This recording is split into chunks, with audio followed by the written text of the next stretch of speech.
Good afternoon, everyone. My name is David Young, and I'm the practice principal of PG Tech. And I felt that it's important to talk about mentorship in tech. I think it is underappreciated, but desperately needed throughout the industry. Just by a show of hands, who has felt as though they have imposter syndrome? And a good way of sort of navigating that feeling is by having a strong mentor, someone that can show you the ropes, explain how things can be better, can be improved, that what you're feeling isn't unnatural or foreign, or just letting you know that you're not alone, you're not the only person that feels that way.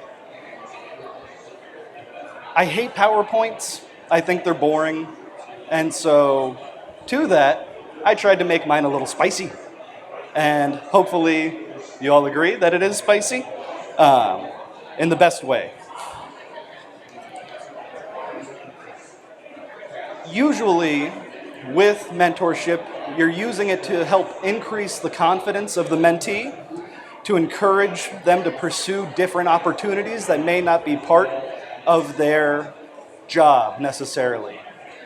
Also, to provide advice on how to move forward, how to get a promotion.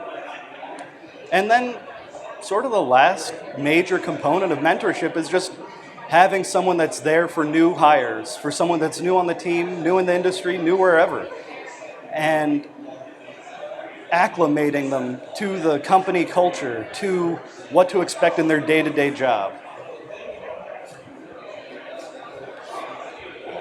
The purpose of my presentation is to just explore the impact of mentorship and how it empowers individuals within the tech industry.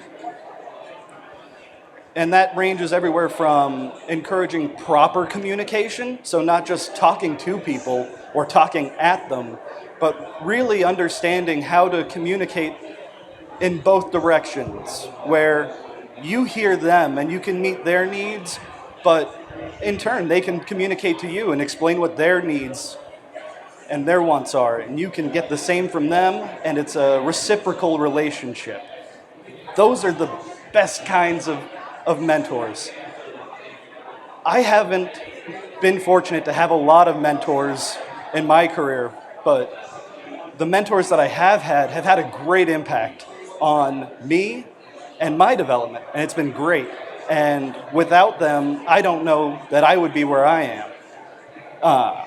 And so encouraging the growth of your mentees is a great component.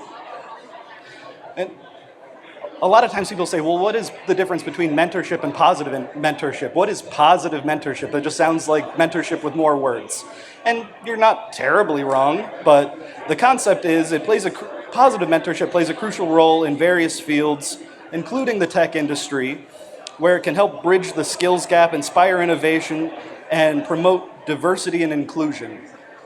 At the end of the day, positive mentorship is really about recognizing that different people need different things and how you can help get them there as the more seasoned individual.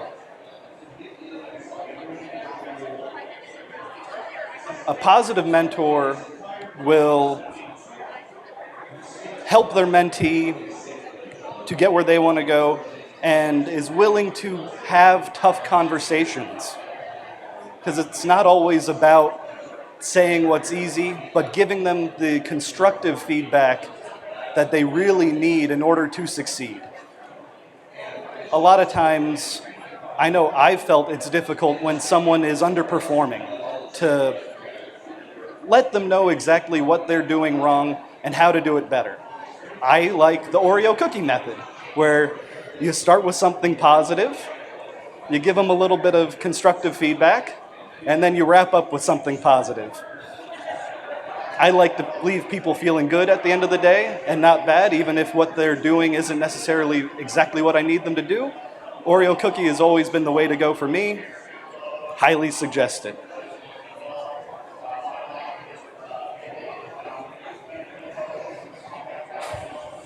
With positive mentorship,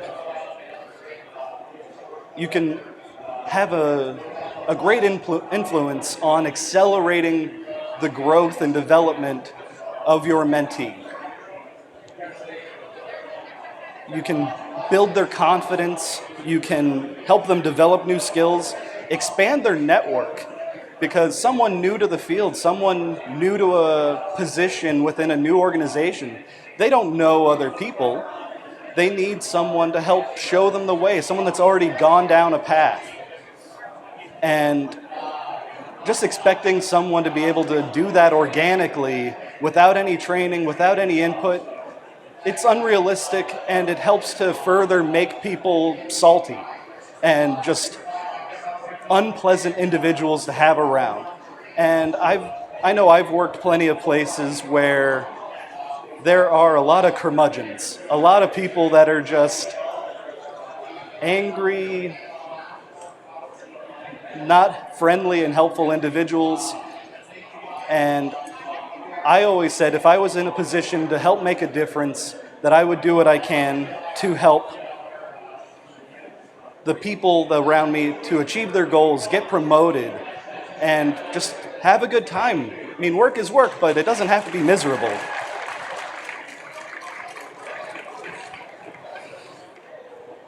With mentoring, there are always going to be challenges. It's not always a walk in the park. It's not always easy. And one of the best ways to address those challenges is to communicate.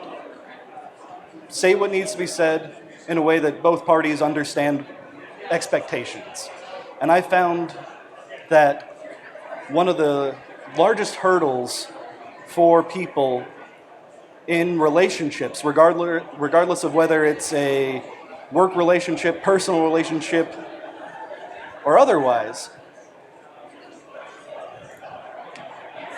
a lack of communication and a misunderstanding of expectations is rough. And so clearly defining what your expectations are of them and asking what their expectations of you are is a great way to really navigate and get around issues that you could run into. I'm running out of time, so I got to skip ahead. I talk too much. And so I recommend that everybody, if you have the ability to help improve someone's life, please take advantage of that opportunity. You don't know the difference and the impact you can have on someone, and at the end of the day, you may really help someone to have a great time. Thank you for your time.